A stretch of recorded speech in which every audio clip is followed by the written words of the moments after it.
വിൽപ്പനയ്ക്കായി ഉണക്കി സൂക്ഷിച്ച ലക്ഷക്കണക്കിന് രൂപയുടെ അടക്കം മോഷ്ടിച്ച സംഘത്തെ ചങ്ങരംകുളം പോലീസ് പിടികൂടി. പുറങ്ങ് മരമറ്റം സ്വദേശി 23 വയസ്സുള്ള നിസാർ, എരമംഗലം സ്വദേശി 22 വയസ്സുള്ള രാഹുൽ എന്നിവരെയാണ് ചങ്ങരംകുളം പോലീസിന്റെ നേതൃത്വത്തിലുള്ള പ്രത്യേക അന്വേഷണ സംഘം പിടികൂടിയത്. വീടുകളിലും ഗോഡൌണുകളിലുമായി ചാക്കിലായി സൂക്ഷിച്ച അടക്കയാണ് സംഘം മോഷ്ടിച്ചു വന്നത്. ചങ്ങരംകുളം സ്റ്റേഷൻ പരിധിയിൽ നന്നമുക്കിൽ നിന്ന് 15 ചാക്ക് അടക്ക മോഷണം പോയിരുന്നു.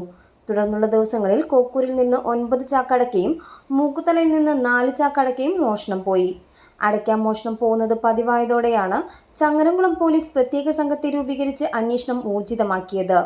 CCTVകൾ പരിശോധിച്ച് ആഴ്ചകളോളം നടത്തിയ നിരീക്ഷണത്തിലാണ് പ്രതികൾ പോലീസിന്റെ വലയിലായത്. വാടകയ്ക്കെടുത്ത ഇന്നോവയിലാണ് സംഘം രാത്രികാലങ്ങളിൽ സഞ്ചരിച്ച് അടയ്ക്ക മോഷ്ടിച്ചു വന്നത്.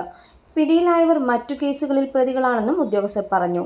തൃത്താല, ചാലിശ്ശേരി, കുന്നംകുളം, വളാഞ്ചേരി, ചങ്ങരംകുളം, പെരുമ്പടപ്പ് തുടങ്ങിയ സ്റ്റേഷൻ പരിധിയിലായി അടുത്തിടെ നിരവധി സ്ഥലങ്ങളിൽ അടക്ക മോഷണം പോയിരുന്നു. പിടിയിലായ സംഘത്തിന് മറ്റു സ്ഥലങ്ങളിൽ നടന്ന മോഷണത്തിൽ പങ്കുണ്ടോ എന്ന് പോലീസ് അന്വേഷിച്ചു വരുന്നുണ്ട്. SI മുഹമ്മദ് റഫീഖിന്റെ നേതൃത്വത്തിൽ ASI രാജേഷ്, പോലീസുകാരായ സുജിത്, ശ്രീഷ്, മനോജ്, സുരേഷ്, ഷിജു, കപിൽദേവ്, സ്ക്വാഡ് അംഗങ്ങളായ ഉദയൻ, ജയപ്രകാശ് എന്നിവരടങ്ങുന്ന സംഘമാണ് പ്രതികളെ കണ്ടെത്തിയത്. പിടിയിലായ പ്രതികളെ പൊന്നാനി ജുഡീഷ്യൽ മജിസ്ട്രേറ്റ് കോടതിയിൽ ഹാജരാക്കും. Reporter CNTV.